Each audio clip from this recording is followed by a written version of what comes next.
مامان اون شلوار من کو؟ نمیتونم پیداش کنم. تو اتاقته، بگرد پیدا کن. بابا به خدا نیست، گشتم نیست. همونجاست، بگردی پیدا میکنی. مامان گشتم نبود.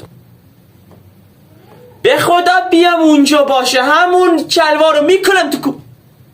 من اومدم، خودت آمده، من اومدم. ببین نیست. گم شو کنار، بذار نگاه کنم بابا اسکل.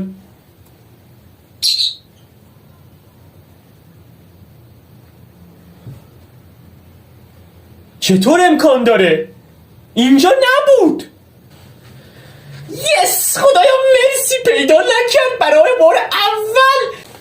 در کنار شما هستیم با اخبار بسیار مهم از اولین مادری که نتوانست وسیله‌ای که فرزندش گم کرده بود و پیدا کنه. باهاش حرف میزنی.